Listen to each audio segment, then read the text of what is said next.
আপনার বাসার normal fridge হোক বা ডিপ ফ্রিজ হোক, আপনার কিছু ভুলের কারণেই হয়তোবা অতিরিক্ত বরফ জমছে, কিন্তু আপনি বুঝতে পারছেন না কেন বরফ জমছে। সো আজকের এই ভিডিওটি দেখার পর আপনি সেই সমস্যাটা সমাধান করে ফেলতে পারবেন। হ্যালো এভরিওয়ান, আজকের ভিডিওতে আপনাদের স্বাগত জানাচ্ছি, আমি হিমেল। চলুন তাহলে আর কথা না বলে মূল ভিডিওটা শুরু করা যাক। ফ্রিজে বরফ জমার প্রথম যে রিজনটা আমরা আইডেন্টিফাই করি সেটা হচ্ছে আপনার ফ্রিজের দরজাটা হয়তো সঠিকভাবে লাগছে না। আপনি হয়তো লাগাচ্ছেন কিন্তু দরজাটা কোনো একটু ছিদ্র থেকে যাচ্ছে, হয়তো বাতাস ভিতরে ঢুকছে, অথবা আপনার ফ্রিজের যে গ্যাস কোট রয়েছে অর্থাৎ দরজার চারপাশে যে একটা রাবারের একটা সিল থাকে, ঠিক আছে, এইটা হয়তোবা নষ্ট হয়ে গেছে, ছিঁড়ে গিয়েছে, অথবা কোনোভাবে এটা ছুটে গিয়েছে। সো এইটা ফাঁকা অবস্থায় এইটা বাইরের যে উষ্ণ এবং আর্দ্র বাতাস আছে সেটা কিন্তু আপনার ফ্রিজের ভিতরে প্রবেশ করছে, যার ফলে কিন্তু আপনার ফ্রিজে নর্মালের চেয়ে অতিরিক্ত পরিমাণে বরফ জমছে, সেটা ডিপই হোক বা নর্মালি হোক। সো আপনাকে আগে ভালো করে দেখতে হবে যে আপনার ফ্রিজের মধ্যে এই ধরনের কোনো প্রবলেম আছে কিনা। যদি থাকে তাহলে এটা আপনি সারিয়ে নেবেন বা ঠিক করে নেবেন, তাহলে দেখবেন আপনার ফ্রিজে আর অতিরিক্ত বরফ জমছে না। নাম্বার 2, আপনার ফ্রিজে বরফ জমতে পারে যদি আপনি অতিরিক্ত খাবার রাখেন ফ্রিজে। অনেকেই মনে করতে পারেন যে অতিরিক্ত খাবার রাখলে কি হয়। যখন অতিরিক্ত খাবার রাখেন তখন এয়ার ভেন্টিলেটরগুলো কিন্তু বন্ধ হয়ে যায়, মানে সে প্রপারলি কাজ করতে পারে না। বাতাসটা চতুর্দিকে যেভাবে সার্কুলেট করার কথা ফ্রিজের ভিতরে সেটা কিন্তু সে করতে পারে না, একটা জায়গায় কিন্তু বাতাসটা আটকে যাচ্ছে, খাবারের জন্য সে ফ্লোটা ঠিকঠাক মতো প্রবাহিত করতে পারছে না। তখন কিন্তু এই একটা স্পেসিফিক জায়গায় বরফ জমতে শুরু করে, বাট এইটা হয়তো অনেকেই জানেন না। এই জন্য খাবার ফ্রিজের মধ্যে পরিমাণ মতো রাখবেন, তাহলে আপনার ফ্রিজে বরফ জমবে না।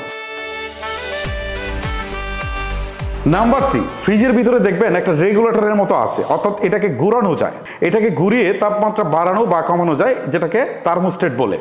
সো এই থার্মোস্ট্যাটটা যদি আপনি সঠিকভাবে সেট না করতে পারেন তাহলে কিন্তু আপনার বরফ জমবে। এখন আপনি যদি এই থার্মোস্ট্যাটটা অনেক বেশি দিয়ে রাখেন তাহলে কিন্তু বরফ জমতে শুরু করবে, ঠিক আছে। এই ক্ষেত্রে আপনি থার্মোস্ট্যাটটা 1 থেকে 2 বা 3 এর মধ্যে রাখবেন তাপমাত্রাটা, তাহলে কিন্তু আর বরফ জমবে না।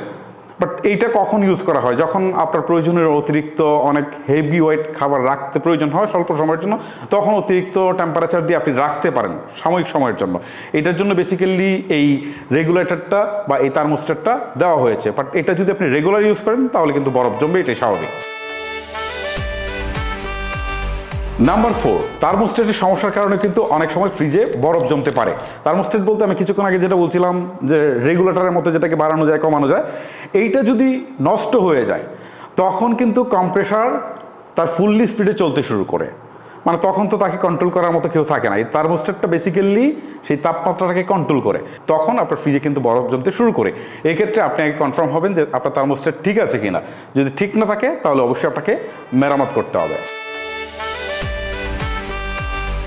নাম্বার 5, প্রত্যেকটা ফ্রিজের মধ্যে আপনি দেখবেন একটা ড্রেন থাকে, মানে পানি বের হওয়ার জন্য, ঠিক আছে। সো এটা কিন্তু রেগুলার পরিষ্কার করতে হয় বা পানিটাকে ফেলে দিতে হয়। যদি এটা কোনো কারণবশত ব্লক হয়ে যায়, যেমন পানি যাওয়ার রাস্তা পাচ্ছে না, তখন কিন্তু আপনার ফ্রিজে বরফ জমতে শুরু করবে। তো এই ক্ষেত্রে আপনাদেরকে যেটা করতে হবে সেটা হচ্ছে আপনার রেগুলার চেক করেন যে যেখানে পানিটা জমার কথা সেটা আপনি ফেলে দিচ্ছেন কিনা, বা ফেলে দিতে গেলেও দেখছেন যে ড্রেনটা আসলে ব্লক হয়ে আছে কিনা। যদি এই ধরনের প্রবলেম থেকে থাকে তাহলে এটাকে সলভ করেন, তাহলে আপনার বরফ জমার প্রবলেমটা আপনি কিন্তু সলভ করে ফেলতে পারেন।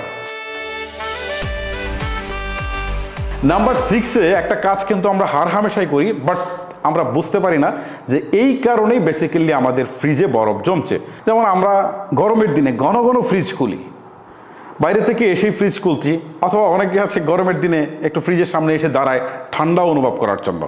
বাট এই যে বাহিরের যে উষ্ণ এবং আর্দ্র যে বাতাসটা ভিতরে ঢুকে, এইটাই কিন্তু আপনার ফ্রিজের মধ্যে কিন্তু বরফটা জমিয়ে দেয়।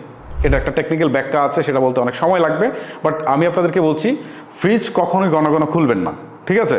তাহলে কিন্তু ফ্রিজের ভিতর বরফ জমতে শুরু করবে, এটা জাস্ট মাথায় রাখতে হবে আপনাকে।